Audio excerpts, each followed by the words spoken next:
Hello everyone, this is from Living Wisely, Living Well from Swami Kriyanada, and let's see what he has to say to all of us for October 9th. Don't worry about others' opinions. Don't be concerned with what anyone says or thinks about you unless you think you might learn something by listening.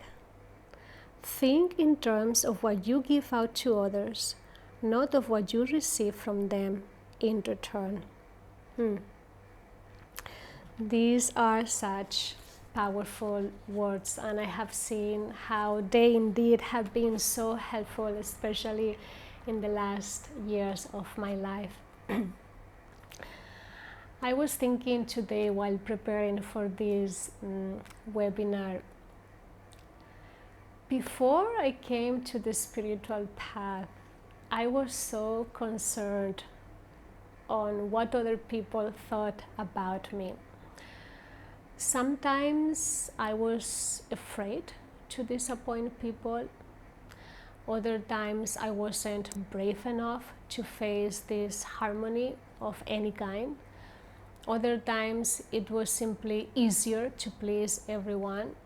And in other occasions I was really afraid to be judged or misunderstood. And even though these were not bad attitudes, certainly not good ones if I needed to develop spiritual courage. Whenever I think of the lives of any saint or any successful man, or of a person doing a good thing for humanity, or anyone fighting for a good cause, like for example this activist climate change teenager, I think her name is Greta Thunberg, and she is here on a mission. She wants to save the planet and she has a message to share with the world, and she couldn't care less what people think about her, because it's not about her at all, it's about the message, and that attitude has power.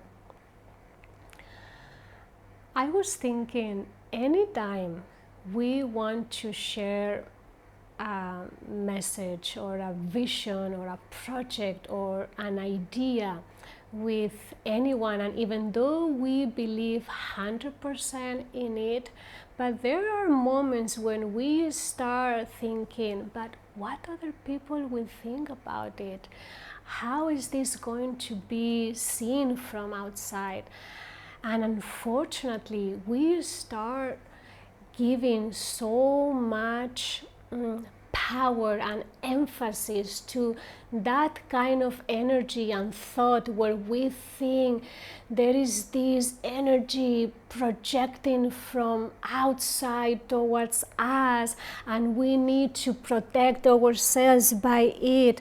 But the question is, what are we trying to protect?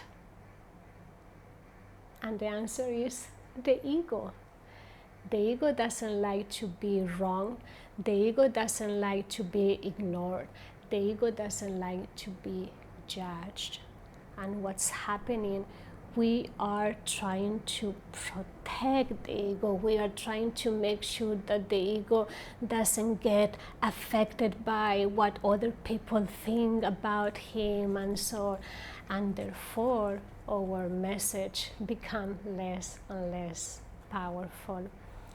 On the contrary, if we start focusing on the people we want to share this message with, the intentions behind why we want to share this, and making sure that we have no selfish motives behind it, then certainly we won't care at all what other people will think about us, because our heart is so much into wanting to share this message.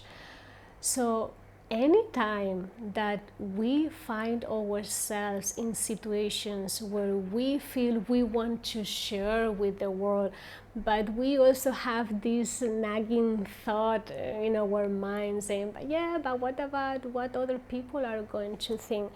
Let's ask ourselves these two questions. What am I doing this for?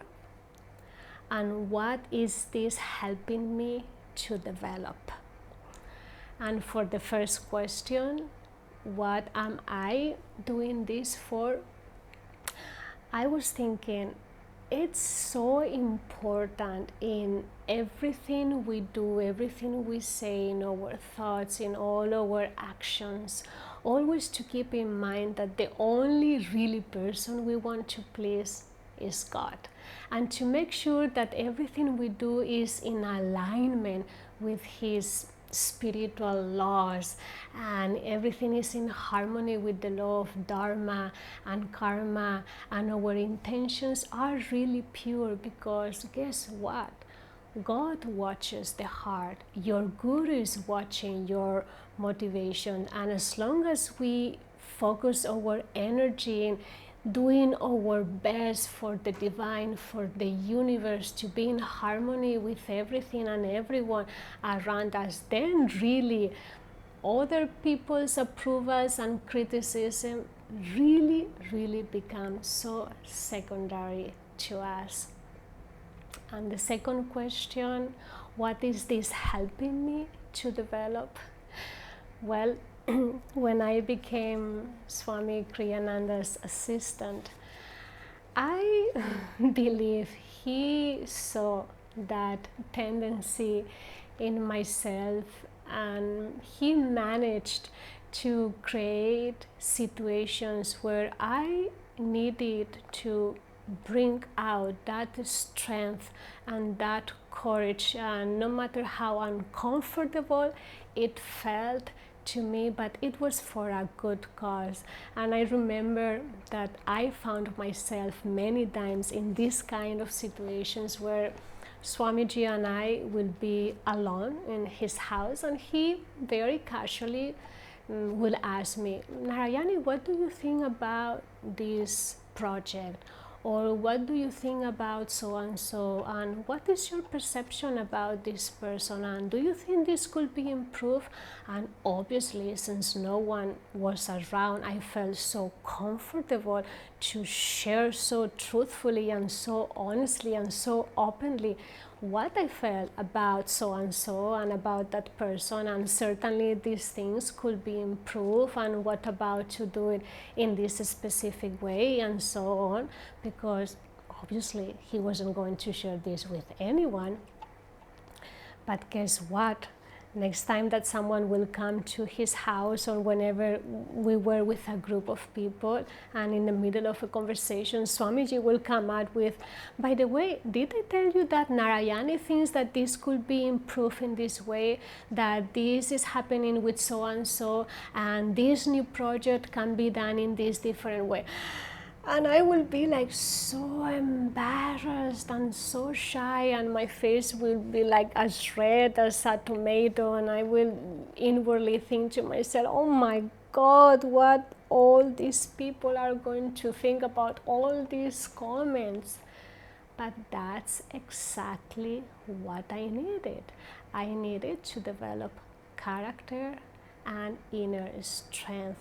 I needed to learn what it takes to speak up for people, for situations, to stand by spiritual principles, to defend truth, and not to be afraid to share what you think is true, what you think is dharmic, and to really stand by principles. And that's something that I was eternally grateful for Swamiji to break me out from that delusion and from that shyness where I was always trying to protect myself in the name of harmony. So for each one of us, anytime we find ourselves in a situation where we need to share, and we have this thought of, yeah, but what other people think about it, just bring yourself to your center and ask yourselves these two questions. What am I doing this for? And what is this helping me to develop?